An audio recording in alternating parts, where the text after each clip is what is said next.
So this is a version of the presentation that we gave concerning the Hogan-Pancost flood study at the January 19th Planning Board meeting. So how much water does the developer have to deal with on this site? They cite three sources of water. First, the decreed ditch flow flows at 70 cubic feet per second. Secondly, the local storm drainage is about 100 cubic feet per second, 80 post-development. This is the rain that falls on the property and the surrounding neighborhoods. And finally, the South Boulder Creek FEMA 100-year flood flow, and they have it as 23 cubic feet per second. So they have about 200 cubic feet per second going off the north end of this parcel. Well, the developer can engineer as large a floodway as they need to on their property, but of particular concern is where does this water dump out to? Well, here we have an aerial view of the surrounding area. To the east is the soccer fields, the East Boulder Community Park.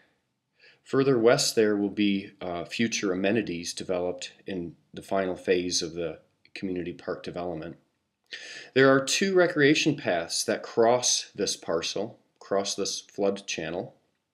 We have homes to the north, tennis courts, Manhattan Middle School, Keywade Meadows Park, and a playground. So where does this water go into? Well, it's probably not going to flow through these relatively small-sized culverts. Note the actual recreation path that crosses this flood channel. Where the water really is going to flow into is off to the west and off to the northwest, through the playground and through the school. Well, let's take a closer look at this number, this 23 cubic feet per second. In a way, this is the most important number of the thousands of pages and almost $500,000 of reports that the developer has done. Because this number spells the difference between homes being destroyed and homes being safe, between families being torn apart and families being safe. Well, when we dug into these flood report back in late of December of 2011, it struck me that that number seemed awfully small, 23 cubic feet per second.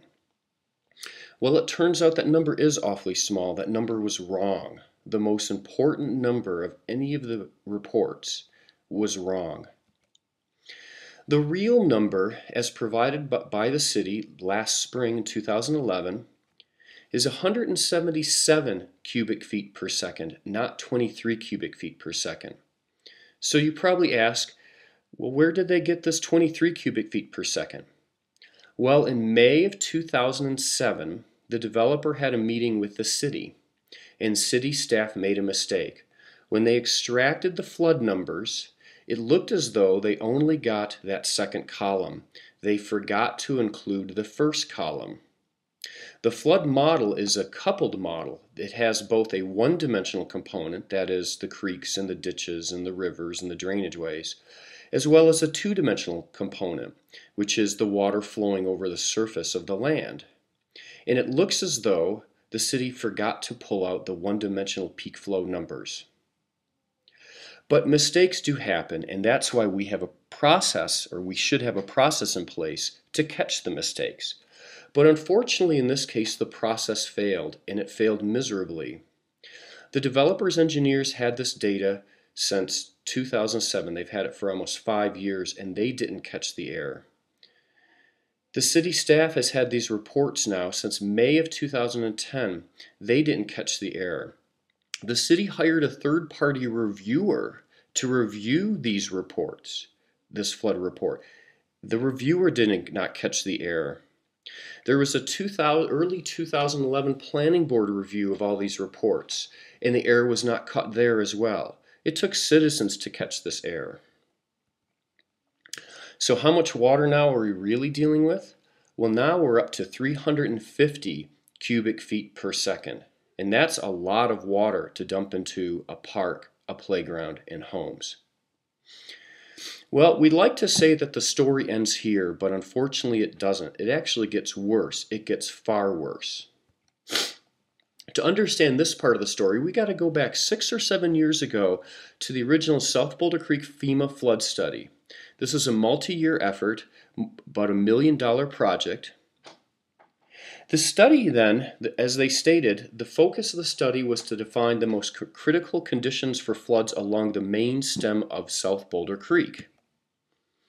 So they came up with what they call a design storm, and they positioned that design storm southwest of town over the foothills west of El Dorado Canyon. However, during that study, they did a special investigation. They looked at what they called the Lower Basin Storm Center.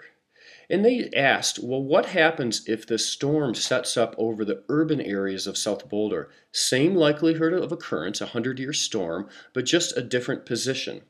And what they found at the time was rather startling. So here's the lower basin, of which the Hogan-Pancost property is right in the middle there. They noted at the time that the flood hazard from localized storms may far exceed the hazard associated with main stem floods.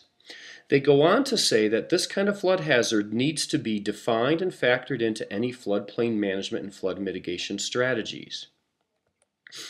Well, when we discovered this back 6 years ago, we brought it up with Alan Taylor, then city floodplain manager, and basically said, hey, maybe instead of looking at the main stem flood, we should be focusing our attention on identifying the actual risk and hazard of floods in general. Alan Taylor dismissed our concerns by saying, oh, you see that as more of an urban drainage problem. Well, roll forward to December of 2011. Some citizens had a meeting with city staff, and we brought this issue up again. And we were met with literally the same response. Oh, you see that as more of an urban drainage problem. Well, as I said to Alan Taylor 6 years ago, and as I said to city staff in December, I don't care what you call it. If the city has documented a flood hazard that puts at risk my family, my neighbors, my friends, our homes, I want to know about it. You don't play word games with the safety of my children. Well, luckily, some members of the city actually are taking this seriously. The South Boulder Creek mitigation study had to come up with a hydrology to figure out how big a pipe to build, what kind of damage we can figure on a flood, how big a detention pond to build. And what they came up with, and this is from their February 2010 meeting minutes, is that they decided to use the Lower Storm Center hydrology as the adopted hydrology of the South Boulder Creek mitigation study. In the December 2010 report to the city, they have peak flows along the Dry Creek Ditch corridor from US 36 to baseline being 695 cubic feet per second. They go on to talk about damage estimates, and here what they're saying is that the kind of damage we can see from a 500-year flood, and this is the kind of flood that our children will tell their grandchildren about, right? Catastrophic flood, is the kind of damage we can see from just a 100-year lower storm center flood. In other words, the city has identified and documented a 5 times greater chance of an absolutely catastrophic, cataclysmic flood going through our neighborhoods. So now how much water is flowing through the Hogan-Pancost property? Now we're up to 868 cubic feet per second, 4 times the original flood report amount. Well, the city has actually created videos of Boulder Creek over near the library flowing at various flow rates. Here they have a video of Boulder Creek flowing about that same amount, 933 cubic feet per second. That's a lot of water. This is a lot of water to be flowing through neighborhoods that are unprepared for it. This is a lot of water to be flowing through a new development that was engineered for a fourth of that amount of water. However, there are a number of unknowns, things like how fast this flood can come in, the storm duration, the flood volume. This is all important data to know. We have asked the city repeatedly, even filing an open records request, and they have denied our request time and time again. So we're not going to try to put words in the mouth of city staff. But if going forward they make the claim that the city only uses the adopted FEMA 100-year regulatory floodplain for regulatory purposes, well, we would call hogwash on that. The city floodplain regulations specifically give the city manager the power, and more importantly, the responsibility to, and I quote, utilize any base flood elevation and floodway data available. Furthermore, it gives the city manager the power to amend the boundaries of the high hazard zone and the conveyance zone and make other map amendments as needed. But while the regulations are of course important, when it comes to annexation, we need to move beyond the strict confines of the regulatory landscape and really look at what's best long term for the city of Boulder. The decisions that Planning Board and City Council make regarding the annexation of the Hogan-Pancost property are decisions that we will have to live with, and our children and their children will have to live with forever. While things like streetscapes, alley-loaded garages, detached sidewalks, architectural styles, of course are important, we feel that the safety of the citizens of Boulder is far more important. There is no legal, ethical, or moral obligation on the part of the city to the developer or any developer to annex this land and allow for development. But rather, there are strong legal, moral, and ethical obligations on the part of the city to protect the lives and safety of the citizens, to protect the safety of our homes. This is where our priorities first and foremost need to lie. So going forward, clearly the Hogan-Pancost flood study needs to be redone. They got the wrong number. The most important number in 2,000 pages of reports, and they got it wrong. Secondly, an effective review process must be instituted for any further study submissions. We can't afford to make mistakes here. If we make mistakes with wetlands or pebbles or traffic, oh well.